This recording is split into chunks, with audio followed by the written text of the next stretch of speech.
Assalamu alaikum. Welcome to STPI. And we are very pleased to announce the book launch today, titled as Readings in the Indus Basin Disputes Between India and Pakistan.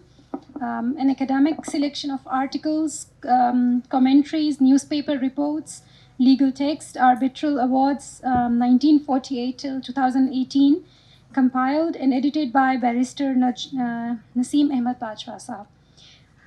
He's a distinguished senior lawyer from London and a member of Honourable Society of Greys in practicing in England and at Lahore. He has taught social sciences in England for 15 years. He's been a broadcaster with BBC for 4 years, and he writes weekly column for Daily Dunya.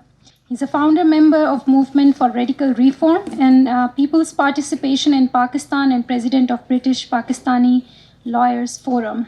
So we welcome you, sir, to STPI. Thank you.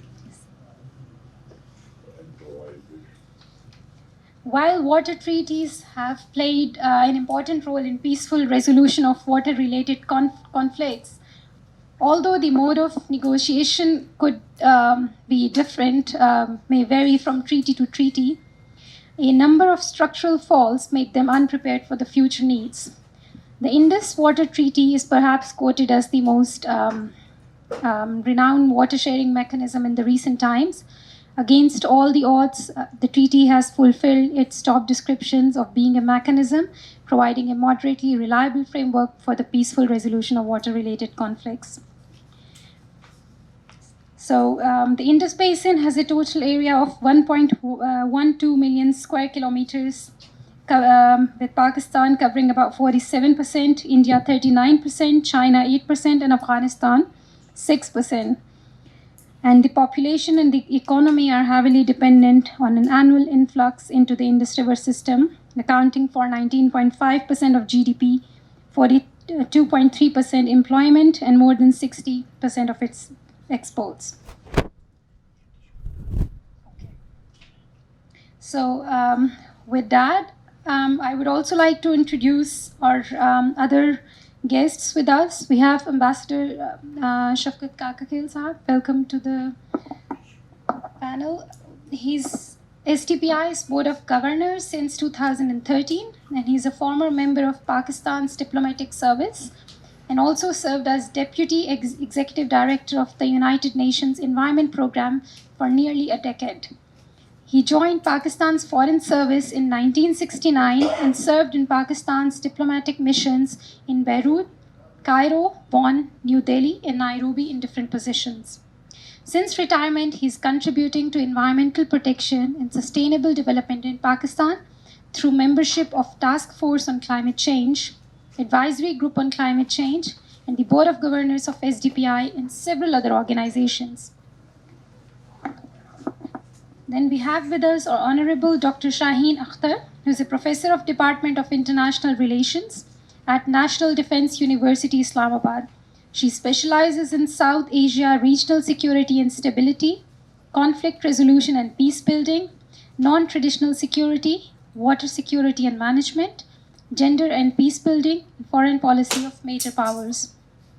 With that, I would like to give a floor to our Executive Director, Dr. Abid Suleri, to give us the introductory remarks. Thank you.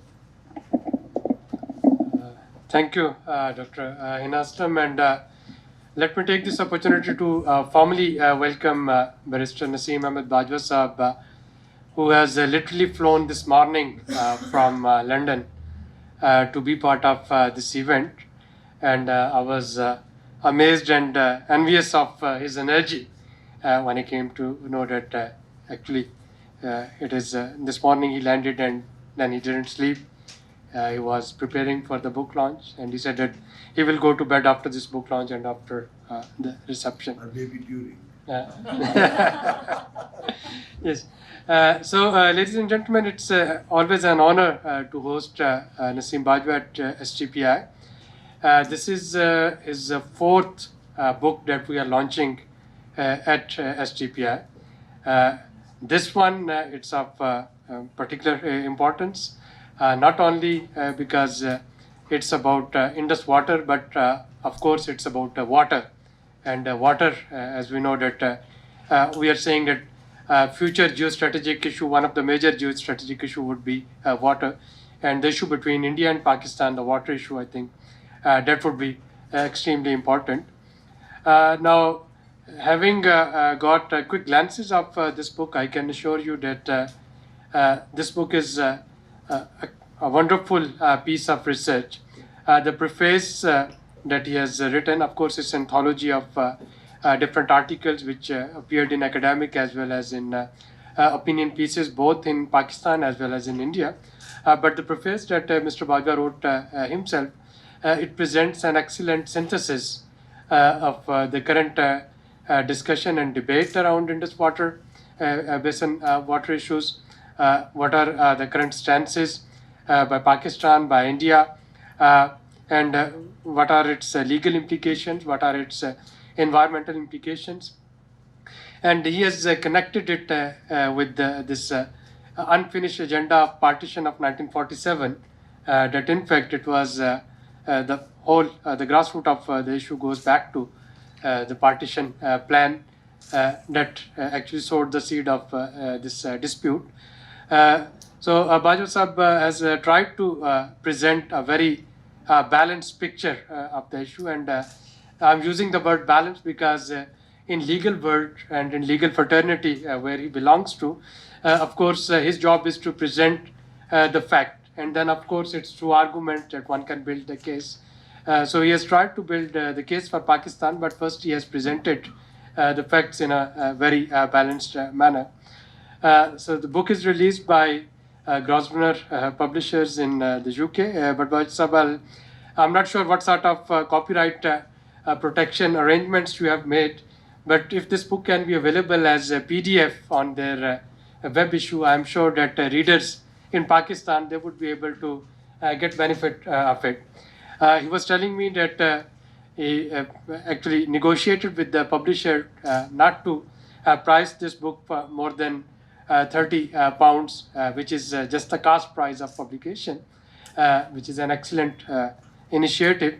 But of course, availability of this volume in Pakistan, I think it would be get more popular, and many of the students of water issues like me, they would get benefit of it if we can also get hold of its PDF version. And it is 70 years of writings on Indus water in Pakistan, in India, and for rest, I think I'll leave to Hina Ashram to proceed it further. So I'll just conclude with the wish that may give God give you long life and energy to keep on writing and compiling these books and keep on launching them at STPI. Thank you very much. Thank you, Dr. Abid, for his great remarks. To start with, as Dr. Abid mentioned, that reflecting upon the strategic as well as the climate issues related to India-Pakistan, the Indus Water Treaty in India-Pakistan, this treaty, we would like, I would like to request Mr. Shafkat Kakhil to have his remarks on this issue, probably. Thank you, Hina, and thank you, Dr. Abid Sulevi and SDPI.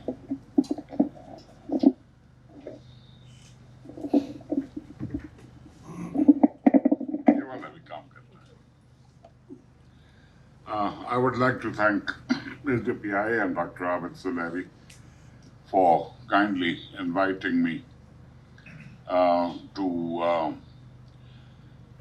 join in the launching of this compilation edited by Bajwa Sahab and on a subject of fundamental existential importance for Pakistan. And I think most of the people sitting here are aware of the importance of the Indus Basin and the importance of the Indus Water Treaty Um, Pakistan depends for all its surface water needs on a single river basin, the Indus River Basin. Um, India, for instance, has access to about 8 river basins. Afghanistan has access to 5 river basins, of which 4 are transboundary. But Pakistan is critically dependent on the sole river basin called the Indus Basin. It's just as they say, Egypt owes its existence to the Nile. Pakistan owes its existence to the Indus Basin. And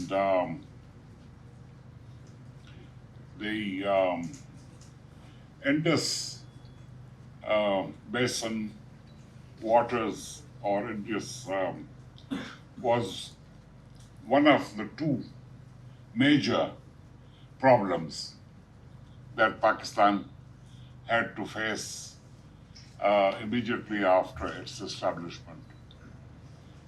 What happened was that the British, when they developed the canal system, basically to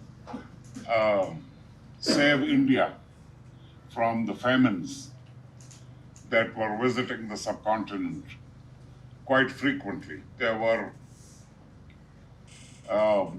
6 or 7 major famines in the 19th century. And so the British carried out a comprehensive survey, and the Punjab, this area was recommended, the Indus Basin was recommended as a possible area for canal irrigation. The population of the basin at that time was very small, and it was always understood that the food produced in the basin, thanks to the canal irrigation system, would be more than adequate for the requirements of the people. Anyway, so the canal system was developed without anticipating either that the British will leave the subcontinent or that the subcontinent will be divided. So when the partition of the subcontinent was announced, it was anticipated that the problem of river waters will be a challenging problem. So the British suggested that engineers who could represent both dominions, Pakistani and India, should resolve these issues before the partition of India. The engineers met several times but could not resolve the issues. So it was decided that they will give additional time, 31st of March 1948, for resolving the issues. And but the issues could not be resolved for the simple reason that Pakistani engineers representing Pakistan wanted the status quo to continue. And the slogan was, or the main crux of Pakistani negotiators, Pakistani engineers, was, let the rivers flow as they have always flowed. Now, this was unacceptable to India because the Indians said, look, the canal system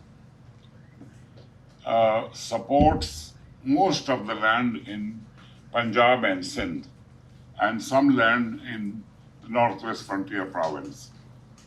Um, and but the main food basket, which is West Punjab, will be Pakistan. The East Punjab had never been developed as an agricultural region. But if the country is divided, if Punjab is divided, we will have to develop East Punjab. And we will need the eastern rivers, Ravi, Suzlej, Beas. So we need access to the eastern rivers because at the moment we have the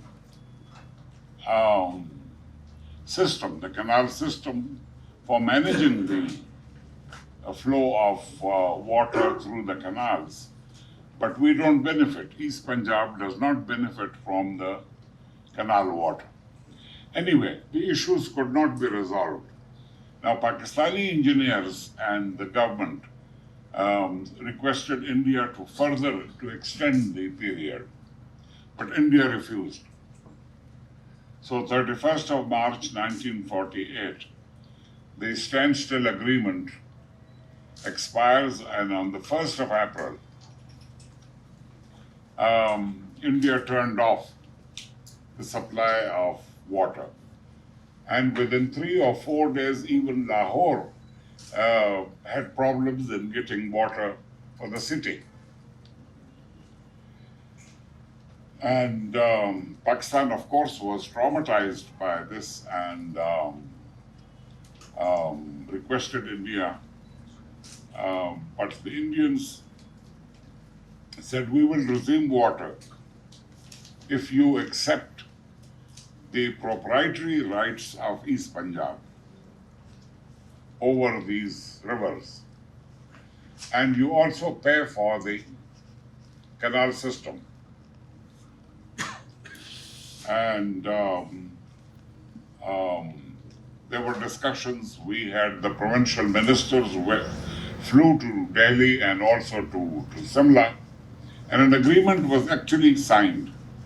My request to Bajwa Sahab is that when he issues the second edition of this book, that agreement of May 1948, the text should be included.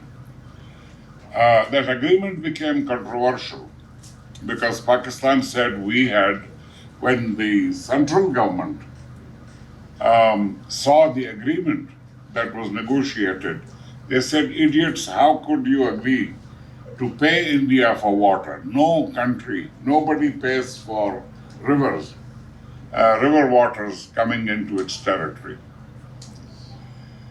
So Pakistan took the position that that agreement was a result of coercion. And if you go to the United Nations register of agreements, it is there because India registered that agreement. And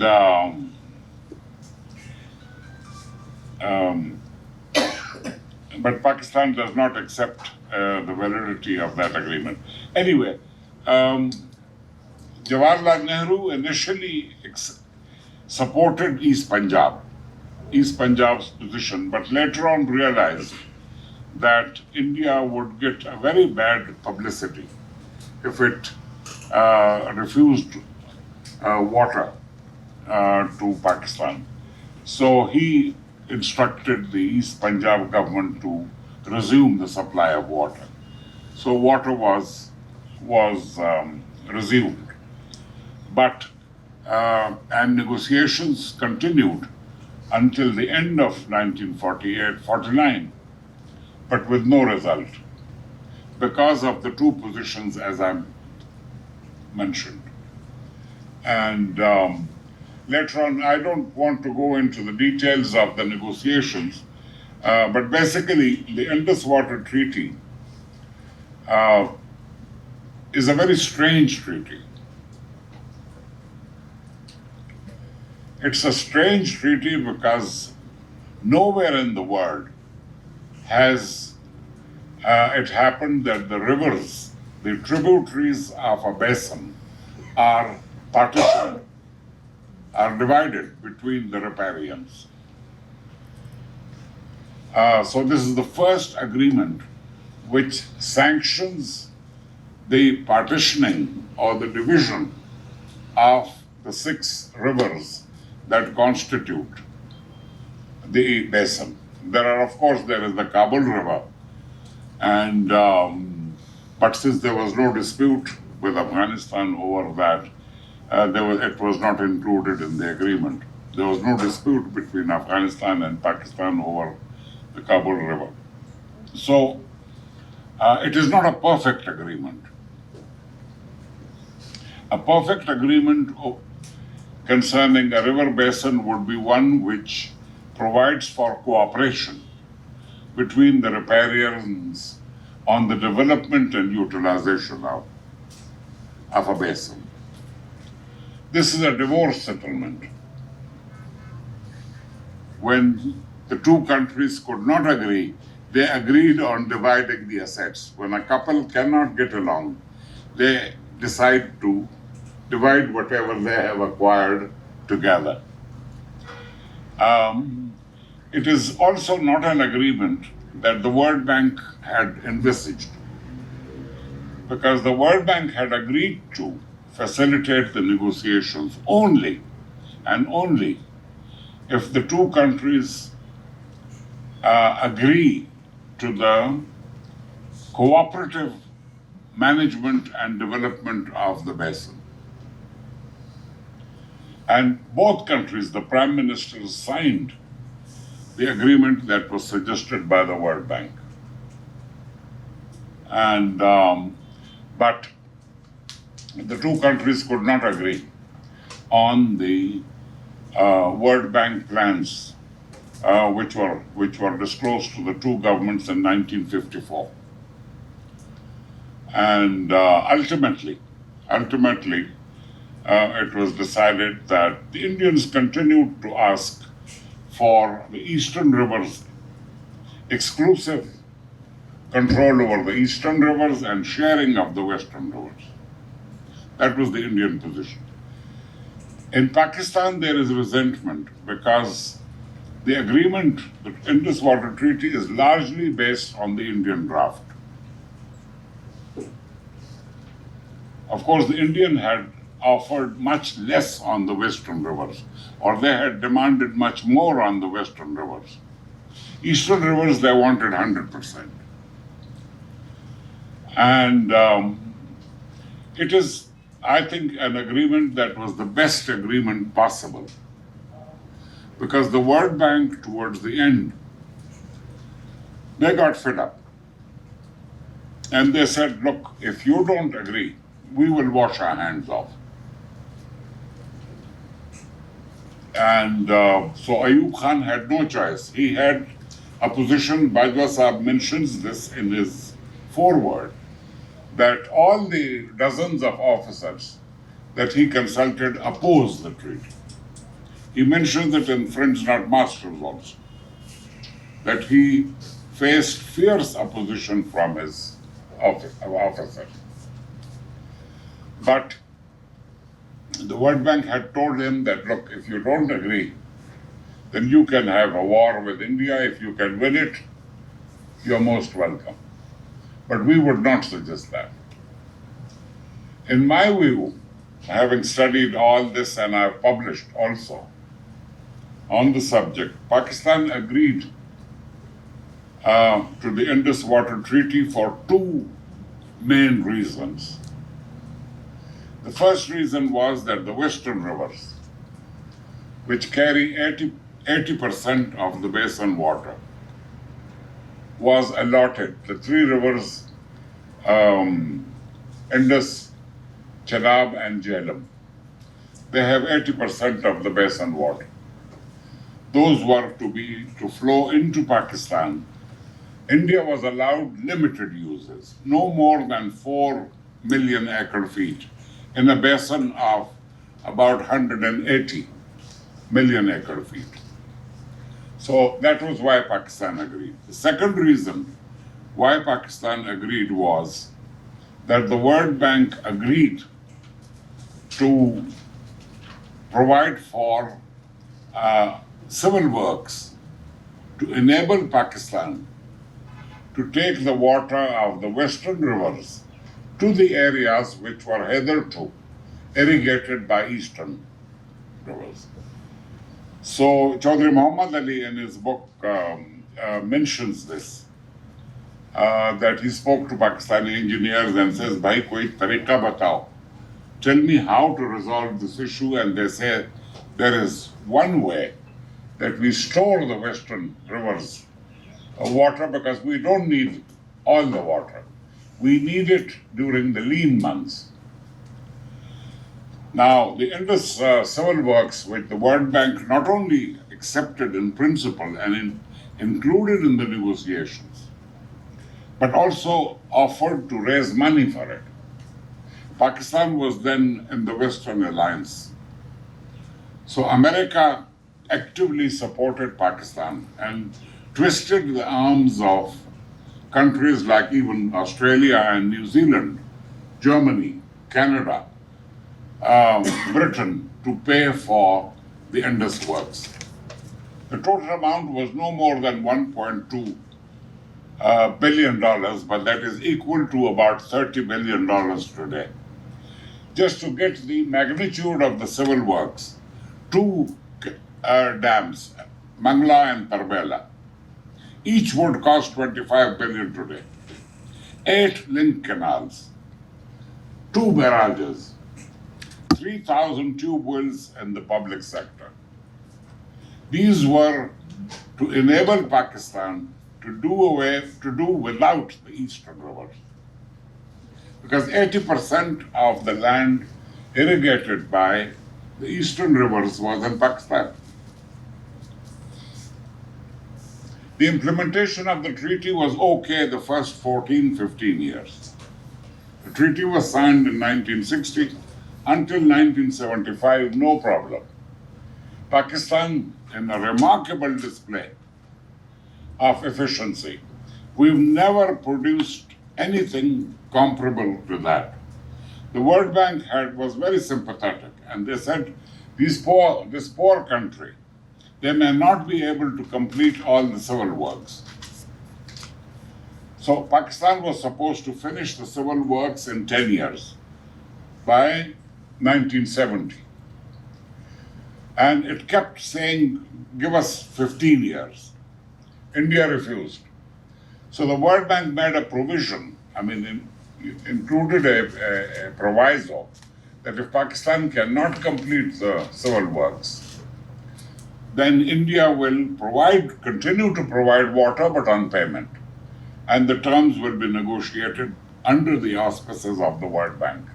But Pakistan produced the civil works. All the 8 canals were built.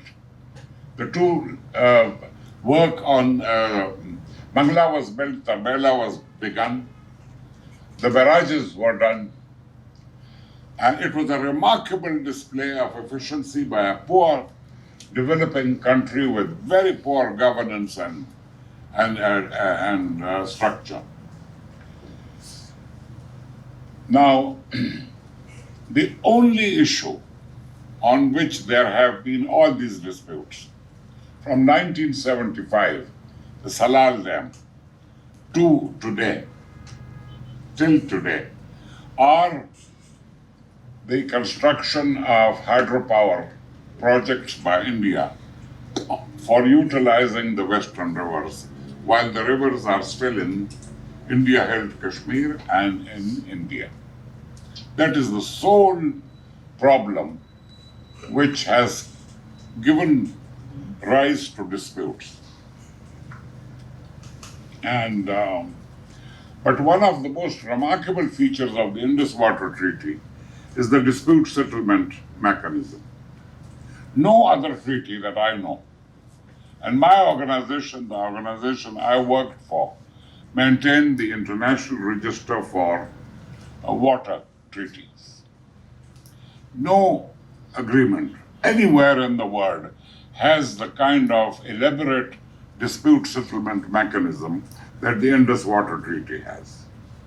First, as far as the technical, the information and details are concerned, the Indus Commission.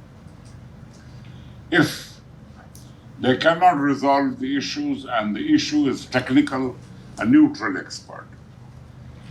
If the issues are more than technical and involve legal aspects, then the Court of Arbitration. So you have a two-tier arbitration and one bilateral.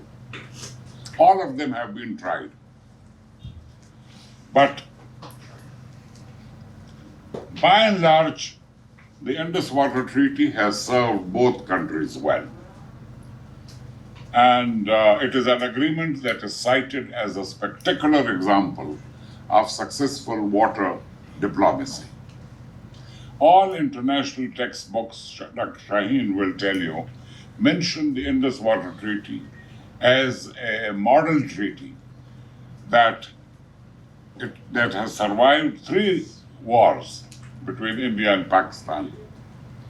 And even 1965 war, while there were still problems of prisoners of war, the commissioners were meeting, the commissioners were visiting. Unfortunately, the treaty has come under tremendous pressure, and I'm worried that if the ongoing disputes over the Kishanganga Dam, which has already been inaugurated and is producing electricity, and 3 or 4 other projects, if they are not resolved, then the treaty, India could just say, look, we will do what we want to do. And my worries are because we are living in the Trump era. President Trump has walked out of 2 painstakingly negotiated agreements. The Indo-Pacific Trade Agreement and the Iran, what is called Program of Action on Nuclear Non-Proliferation. Mr. Modi can do that because Modi has already violated the Samla Agreement by its action in Kashmir. So let's not give a chance to India to violate. At the moment, the dispute is that the design of Kishanganga and the designs of Ratle, hydropower, Pakistan is asking for a court of arbitration, saying that it has both legal and constitutional issues, legal issues and technical. India says it's technical. Don't quote me, but my own view is that the issues are essentially technical. And Pakistan should agree to the appointment of a neutral expert. But our government has decided that it will insist on the court of arbitration. And I hope that this stalemate is resolved because the 2 countries need to cooperate on water. The Indus Water Treaty I mentioned has a number of omissions. The treaty does not deal with climate change issues because nobody knew climate change in 1950s when it was negotiated. It does not talk much about the water quality, which was not a major issue. The kind of pollution in agriculture and industry that we have now did not exist. Number 3, it does not talk about groundwater, because the importance of groundwater was not recognized at that time. The most serious problem with the Indus Water Treaty is, as I said, it was a clean partition. You get 3 rivers, Pakistan gets 3 rivers, India gets 3 rivers.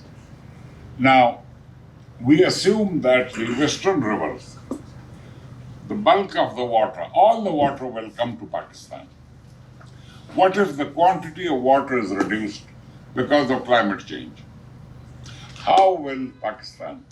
In Pakistan, people will say India has stolen our water. there is no mechanism for dealing with reduction in water caused by drought or climate change. It's a serious lacuna in the Indus Water Treaty because nobody assumed. People knew that there will be, of course, periods of drought and all, but nobody imagined that there will be a net reduction, which scientists are now talking about. So, as far as the compilation is concerned, I have nothing but admiration for Bajwa Saab and his two collaborators. What it has, this is a product of labor of love, because I don't think Bajwa Saab has any financial or monetary benefit to get from this project. He has worked very, very hard and thanks his wife for allowing him to go into the study and neglect responsibilities as a husband. It is, as Abid Suleri said, a balanced compilation. The balanced combination is the two sides, India and Pakistan, and their experts have opposed views, diametrically opposed. Bajwa Saab and his collaborators have made sure that the conflicting interpretations of the experts of both sides find space in the compilation. So this compilation has hundreds of documents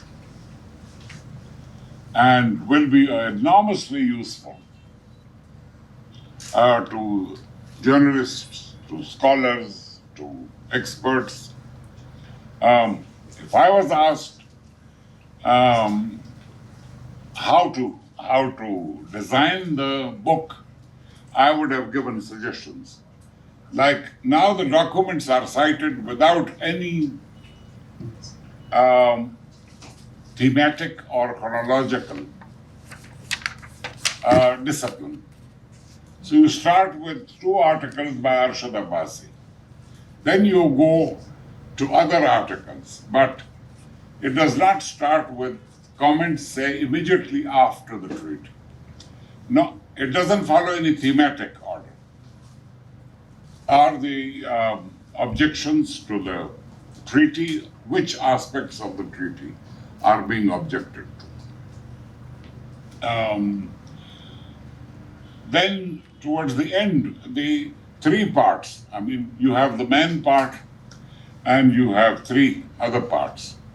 But there is no explanation as to which documents have been placed in which part.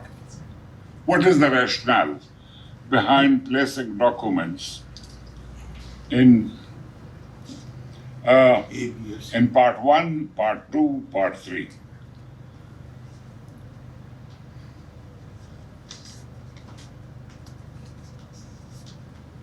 And the other point is I could not, the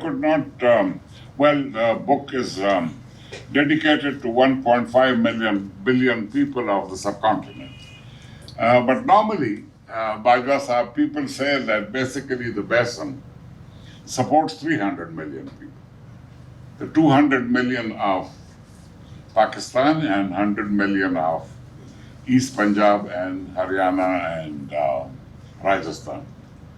The 1.5 billion have access to the other 7 rivers also, river basins. He also mentions certain individuals like Mr. Bajpai and Kuldeep Nair, Arundhati Roy, Mr. Masood, Asma Jahangir, Dr. Mubashir Hassan, for their services to good relations between the two countries. I have problems with, for instance, Kuldeep Nair always spoke in friendly terms, but never supported really, never worked hard for. Arundhati Roy, I have enormous respect for, but she hasn't bothered about India-Pakistan relations. She is a humanitarian, I mean, she's a human rights activist. So she would raise her voice against human rights, against injustice, wherever and whenever it takes place. And Mr. Masood, I don't know his contribution. Is it the Masood Khaddar Kosh? Yeah. By the way, he's spelled sometimes M-A-S-U-D, sometimes M-A-S-U-U-O-D. I also found the compilation having a lot of typographical errors. So this is the first. Which need to be fixed. As I said, normally a compilation or foreword would describe the prejudice of the editor. We don't know what does Bajwa Sahab, is he in favor of the treaty or is he against? In one place he says it will be a tragedy of huge magnitude if the two countries do not implement the treaty. But in other places, the entire foreword is full of criticism, whether it's General Hamid Gul, whether it is other people. So I don't know where he stands in the controversy. And he also mentioned that Sattar Sahib was uneasy answering questions. I had the honor of working with the late Abdul Sattar. I think he knew his India very well. He would not be uneasy answering any question relating to India-Pakistan relations. He has written the most acclaimed book on Pakistan's foreign policy of Pakistan, which has published 2 or 3 editions. But I don't know the facts. There's also reference to General Hamid Gul. I wonder if his expertise on water would find mention in a scholarly compilation of this kind. So that is my question. And but I think overall the several hundred documents that have been compiled into this single compilation would be of enormous benefit to researchers. They wouldn't have to go Google, and other sources of accessing information of this nature. So I would like to congratulate Bajwa Sahab and his collaborators on this remarkable labor of love, which he has done only because of his commitment to Pakistan and to also the welfare and well-being of the people of the subcontinent. Thank you. I'm sorry for taking a bit too long. Thank you. Thank you, Shavkat Kakakil sir. It was a great insight in terms of the historical perspective of the Indus Water Treaty, the water dispute between India and Pakistan, the reasons and the agreements that had led to the conflict today, even today. So with this, I would like to give a floor to Dr. Shaheen Akhtar for her views on the topic. Thank you. Thank you very much. Thank you, SDPI and Bajwa Sahab for inviting me to have my comments on the work and my own views on the issue as well. Shavkat Kakakil Sahab has very comprehensively already given a lot of insights on the work. I think it's a massive exercise, to tell you the truth. For the last 10 years, I've been working on the area, and it's so difficult to really bring all and sift it, the literature that is coming from the both sides, not only limited to that, but also relevant piece of work produced elsewhere. So it is really good. Also interesting to me was since he has a legal background, so legal insights are also there, which were missing actually in the narratives that we see in Pakistan or even in India. So approaching it from the legal side and maybe further developing it, because frankly speaking, where we lack in Pakistan is that we have been unable to defend our position, our case, All these actually the disputes that have risen on the different dams and all that, every time you come across is a lot of criticism that our legal team was weak. So maybe this is the beginning. You at least frame the legal issues. What exactly happened, why it happened. There was a political context on the both sides. There were limitations, especially for Pakistan, a country. We talked about the constraint, the structural constraint that we have. We were lower riparian. Even if we get something more concession, that ground reality does not changes because water flows from the other side. The other side does have the control. And then as a result of the treaty, which is basically dividing the rivers, unheard of. But why it happened is a special political context of the time, which has not ended, unfortunately, until now. So the hostility that we have had, the vulnerability that we have had, and then the water nationalism. Okay, we divided the territory, we divided the basin. This is control. We are controlling the water nationalism. It hasn't gone away, and especially at the level of the negotiator, when they were actually doing. So our vulnerability, especially when it comes to the Pakistan economy, is an agrarian country, it's a water economy. So it is like our dependence, especially single basin country. It all actually created an environment for the negotiators as well. I'm not very sure about the legal team that we had that time, but engineers we have come across were really of a very high caliber of that time, which actually negotiated a very small, even drain that happened to be falling in any tributary. Small nullas from Hodyara River to small nullas in Kazinag and all that, they are mentioned. So it's amazing. But then it is more of a technical treat.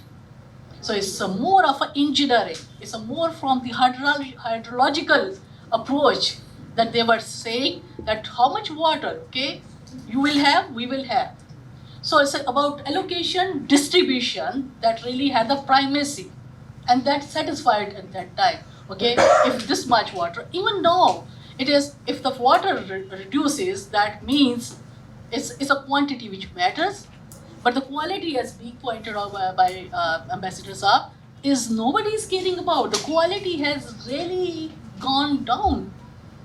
I mean, I have seen, luckily, Jhelum at Hazrat Bal, and amazing. I could not recognize this is River Jhelum.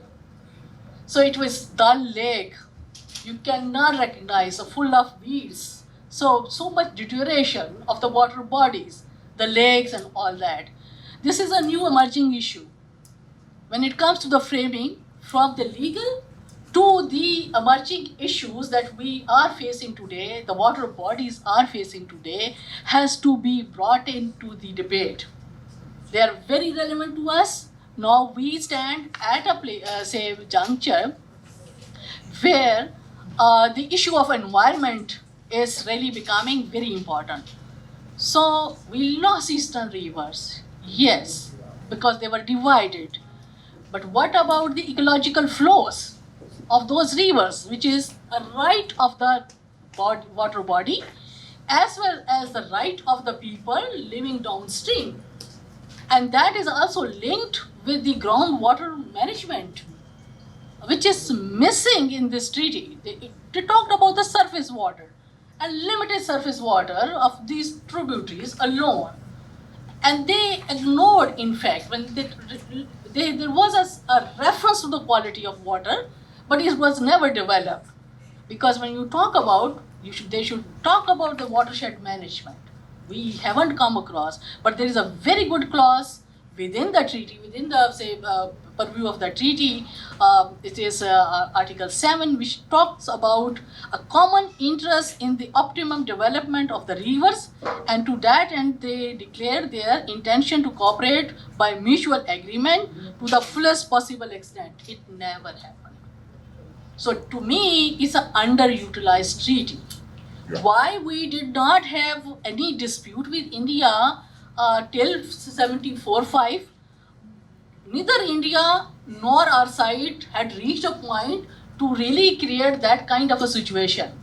India was also quite busy in dam building on their side, so they were not in a position to really go for that because there was a lot of focus on the reservoir and dam building in the eastern, on the eastern river. And then on our side, we were also busy in having these two dams, and the benefit that really came from those dams were really made us so happy.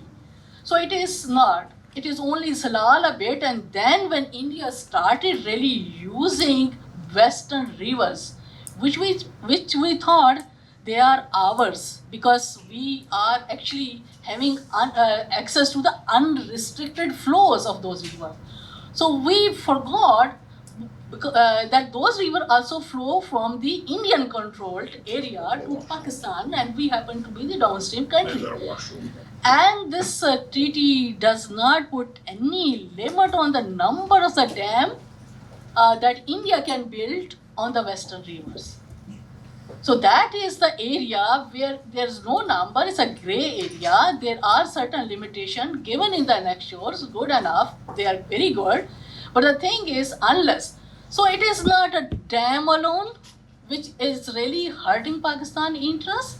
It is also the number of dams and then the accumulative impact that they may have on the flow of, of the western rivers to the Pakistani side.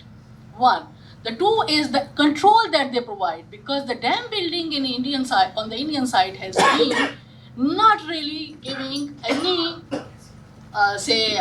following the restrictive technical parameters given in the technical these annexures. It is just like common engineering design of where you go by the cost and other things. So you have a more pondage, more freeboard, and all that. So those parameters which take care of the sensitivities of a downstream population or area were not really given that kind of a not factored in. In fact, it is very interesting to know in Kishanganga, India during the conversation tried to offer, or they offered Pakistan to bit lower the height of the dam. And you know the reason was what? Not us. It's the people there were protesting because the area was getting inundated. So population was actually protested.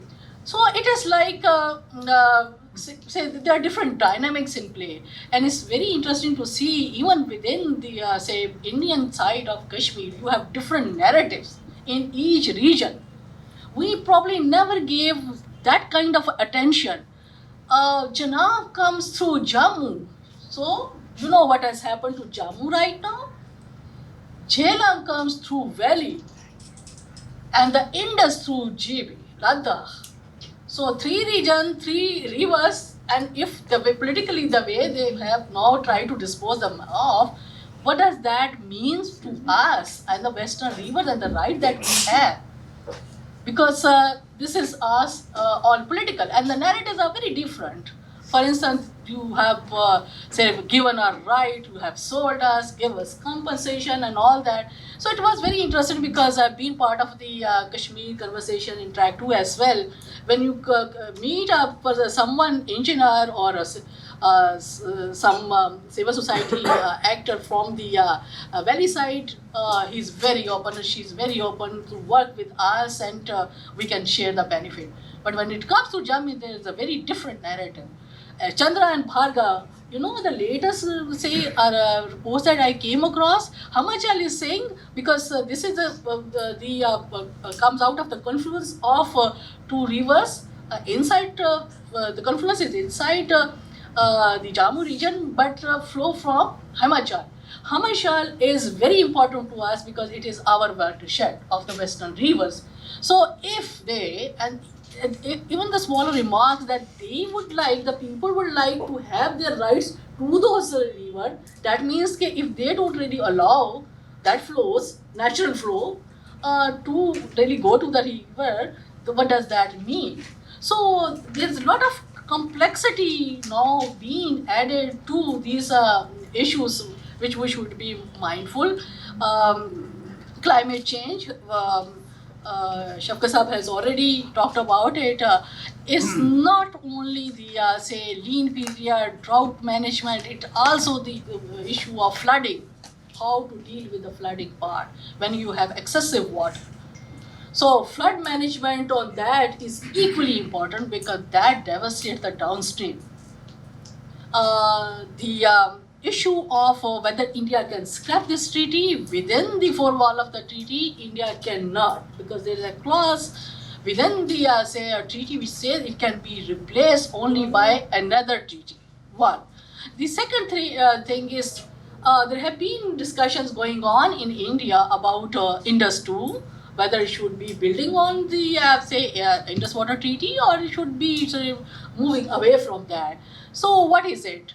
There are a lot of issues, which I think India probably will not be in a position to do that, apart from its international legal obligation. I mean, as being say party to the treaty, and that is like what will be then our rights to the Eastern River. Then you restore our rights to the Eastern River. So, is there anything left in the Eastern River to share with us? So it's a very complicated because we haven't lost that. I mean, internationally, they are there.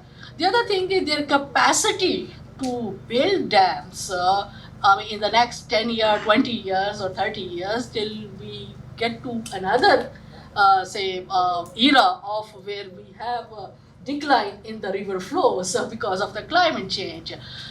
Interestingly, there is also conversation going on, and Shakir Ramshu is a very strong proponent of that. He happens to be a professor from the University of Kashmir.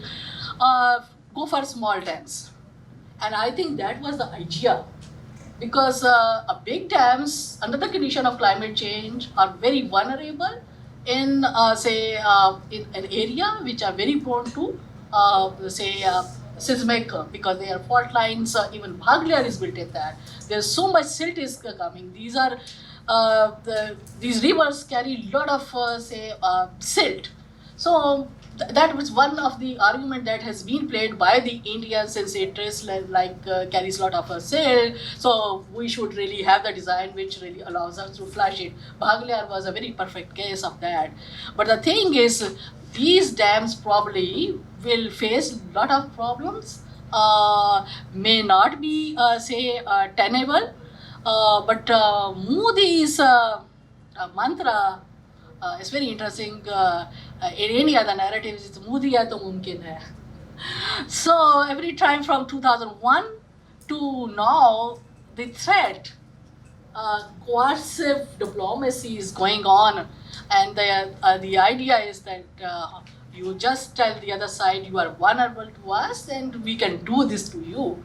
But certainly in the eastern rivers, whatever little flows are available, even the flood flow in the Sutlej, they're trying to really use it, because they have the Rajasthan, which is not really in the basin as such, but they are trying to really provide water to that. So if they do that, there will be hardly any water. When Modi said to the farmers of Haryana that I will not allow a drop of water from this river to go to Pakistan, he may be right in the long term, because if you use that flooded water as well, Beas you have hardly any, Sutlej you do get at times of summers. So it will be a difficult situation, but we have a very strong position to really build our case on ecological flow, on the environmental flows, which have been established in Kashan Ganga case as well. So there are opportunity, in fact, available to us, but how to frame it, how to really fight our case, keeping in mind that we have constraint.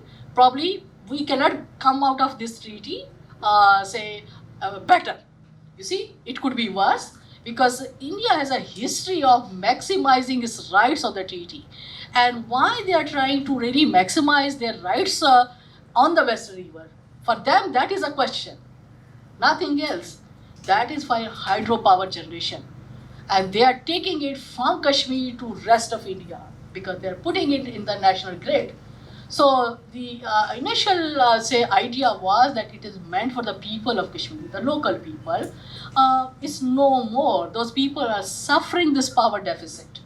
So they don't have, they have a very limited right. 4,000 megawatt, even they're producing, I think, about 2,000 megawatt, and the needs are little over that, like around 4. But the thing is that it is for the rest of India. So there's a competition between the hydropower generation of them and agriculture needs of us, because in Kashmir, you don't have much agriculture demand.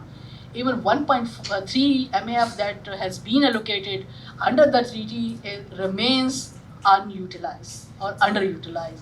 So I think for me, if you ask me, this is the beginning, sir, and it's a great work for the students, for the scholars. I'm supervising 2 PhD on climate change.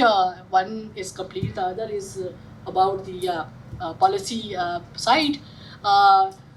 Believe you me, for any student, any researcher, even I would say the Western scholars and all that, if you see both sides, both positions put together, it helps you a lot in understanding it better. And my only comment would be like, again pointed out by Shafqat Saab as well, there's no thematic organization. So probably you need to really do. You have Bhaglar here, and then on page 100 you have some article on Bhaglar. So it will be like how you reorganize the debate. If you go thematically. Geopolitics will not go away, Larissa. I wish it is not politicized, it is not securitized. The moment it is securitized, which Modi has done, it's difficult to cooperate. It's very difficult. It is for the people of, both sides to have, right to it, and there's a lot of scope for cooperation. And we should really bring India, frame it in a manner where India cannot really run away from cooperation. And you can bring in Afghanistan, you can bring in, China, because climate change allows you that these actors are very much part of this, they are co-riparian. And they are also suffering because Hindu Kush Himalayan region is under tremendous climatic effect. So, and there's a lot of, a platform available, whether it is ICMOD or whether it's a UN framework, or you may have additional protocol within the treaty which take care of that. So we can get support on that as well. And that support also requires a political support. China, when it comes into the Indus water discussion, it is the political weight that they have is also helps us a lot, because though it is the how you want to really bring in, not bilaterally, but other common platforms that we may have. So these are my thoughts, and again I will congratulate you for the work you have done, for the amount of energy you have put in. The passion is quite manifested in this, and I wish you that you do more, build on that, and help so many around us. Thank you so much. Thank you so much, Dr. Shaheen. I would like to move on to our Honorable Chief Guest, Barrister Nasim Ahmad Bajwa. I object to the prefixes. You are very kindly used. But Dr. Sir, we always have a tradition here in SDPI that we have questions and answers. After your speech. And so that gives me a wonderful excuse to be as brief as possible and perhaps go to sleep, which is a better proposition because I need some. Firstly, Shafqat Saab very kindly thought of Mrs. Bajwa 6,000 miles away. She did ring up a divorce lawyer, but luckily he was on leave. So she tried another one who was retiring the same day. She tried one more. But the bad news was that divorce lawyer himself had received a notice from his wife that he's being divorced. So he was not very sympathetic. I must admit that it's a very humbling experience. My own knowledge about the subject was minimal and perhaps remains so. and I need to be forgiven, and I seek a very special dispensation from experts on both sides that it is potentially one who has been reading your work, and and I'm most grateful to all of you who have been here. We had many book launches, but perhaps none has attracted so many people and my personal friends on right and left. So I'm grateful to them. But I didn't realize that Ambassador Shafkat would be here, and neither Dr. Shaheen. But you take many pages at number 13, and Shafkat Saab has very kindly drawn my attention that he appears in Appendix 1 and Appendix 2, and I think Appendix 3 would have been richer in content if I had another article written by him included. I have only three things to say, very briefly. When I went to do LLM in international law at Nottingham, Professor Harris, who is a world expert in treaties, not realizing the ethnicity and the origin of one of his students, said, "We have wonderful treaties, but we have a very bad treaty." And you won't be surprised if my heart started sinking in anticipation. And Muzaffar Saab, he said, "Let's start with the bad one." And I said, "Professor Harris, could I be excused because I'm afraid you will talk of Indus Water Treaty?" And he said, "Indeed I would." In the, it is University of Nottingham specializes in treaties, and as Shafkat Saab would know, they believe for a very large number of reasons that all the things which make a good treaty and a bad treaty, it fails miserably on that yardstick. Number two, is Ahmad Salim Saab here? He has done a book on Masood Saab, and he says, and he's an official biography because Shiri authorized Masood Saab to do this book on Masood. That president of Pakistan, no less than a field marshal who I believe knew something about the weapons and the guns, he threatened Masood Saab that I will have no hesitation in shooting him. There are many senior civil servants sitting here who have served many presidents, but I don't think, Muzaffar Saab, in all the exciting experiences you had, you never have been threatened with execution, imminent execution. Close to it. Yeah. And I have, as one who has been greatly inspired by Masood Saab, who's a legend and an iconic figure, his own reservation, and he was the sole voice. All others were deaf and dumb. The civil society did not exist. The journalists kept quiet. There was some muted protest in the governor's house meeting. And Ayub Khan said, "Look, folks, you don't run this country, and I do." And he makes no bones about it in his own book. As Ambassador has very kindly mentioned, Friends Not Master. My own prejudice is, and for which I need to be forgiven by not only the panel but distinguished ladies and gentlemen in this room, that as a result of the military pact in which we were, not only Baghdad Pact but Centro and Centro, the bargaining power of my country was minimal.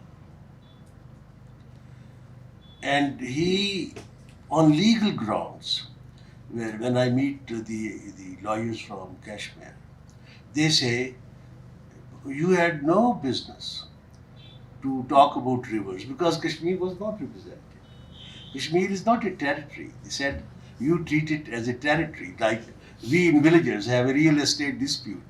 वो कहते दो पिंड दे बंदे लड़ पे ने कश्मीर होते, India and Pakistan. They said, were we asked, were we represented? And now when Dr. Shaheen talks of Himachal, as one who was born there 83 years ago, I must say I'm delighted and excited about what Himachal says to Jammu.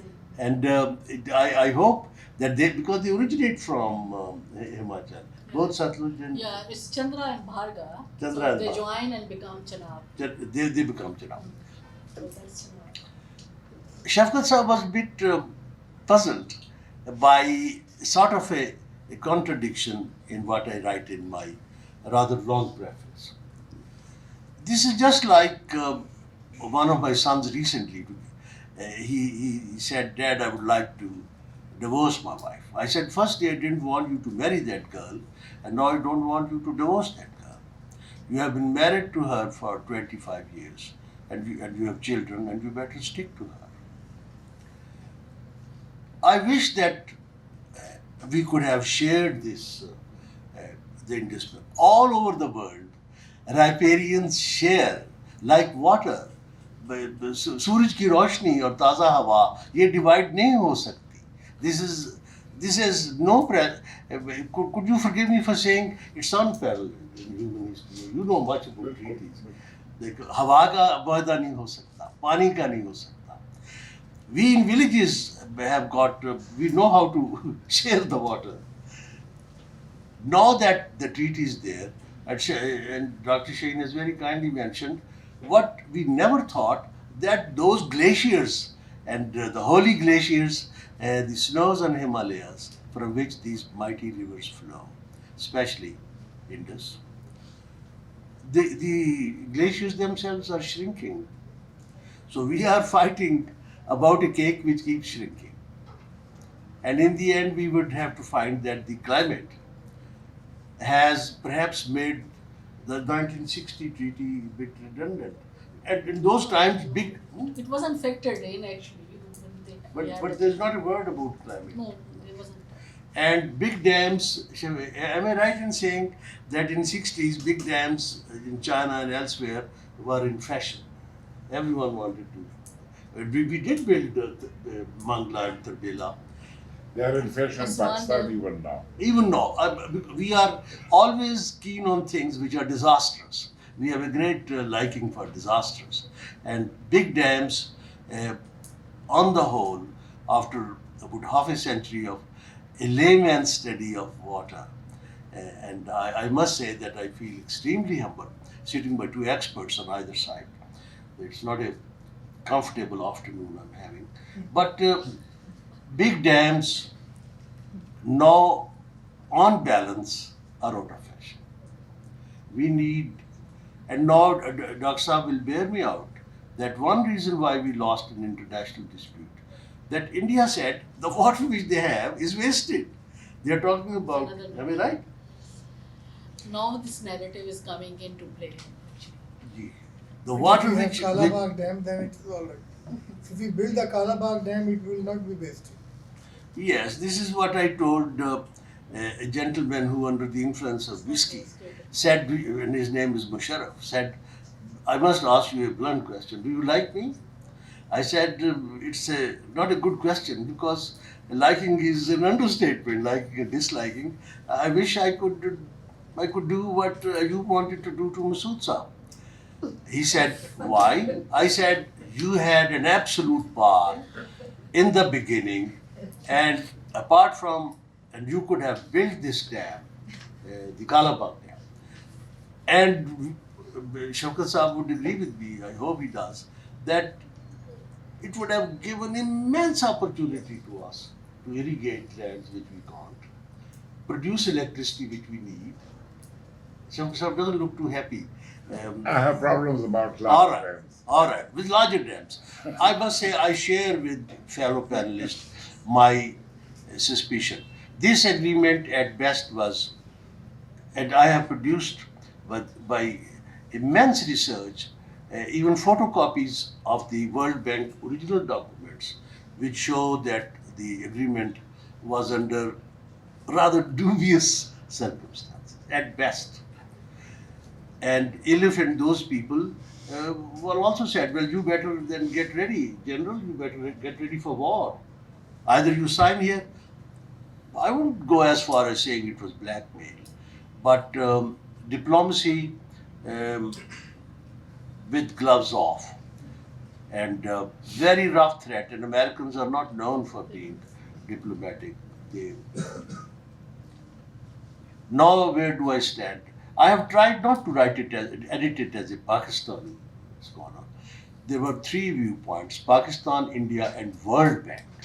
And so there's a lot of space we have given to World Bank point of view. The book unfortunately weighs 2.5 kilos, which is not how books should be edited. So if Modi stops water, what I will do is go to India and throw this book at him, and I'm sure it will do him some injury. The suggestions which the ambassador has made are very gratefully acknowledged, especially about editing it in a thematic style is missing. And he has been very kind. There have been many shortcomings, but I think the ambassador and Dr. Shaheen are so kind and compassionate that they said the old man has flown 6,000 miles away. Let's be good to him. So they have not pointed out there are glaring errors in it. It is the final draft before the book goes to press. I have to spend many more sleepless nights trying to read every word and remove all the, because it's very expensive to give it to professional proofreaders. I can't afford. And it has, rather than it bring me money, I being a practicing barrister, if I work on these projects, which my wife calls silly, when she's in good mood, otherwise she uses very rude words, they cost me money because I'm not working in my own profession, which brings me some money. May I say thank you very much, especially to my hosts, panelists. My wife always says that, can I have the number of Abid? I said, why? He says, if SDPI stops arranging these horrible events called book launch of your third-rate books, then you will start editing them. And so, Dr. Saab, you must expect an angry phone call in the near future. Thank you, all of you again, and it would be wonderful if before we adjourn, we invite questions, and I hope the panelists on both sides would be good enough to answer. Thank you so much. With this, I would like to say thank you to our honorable chief guest and eminent speakers. On this, the session has been very informative, and I'm sure we have many questions, but I would regret that probably we can ask bilaterally after this session. I would request our guests to have a group photo with the book, and the tea is served outside for the rest of the guests. Thank you.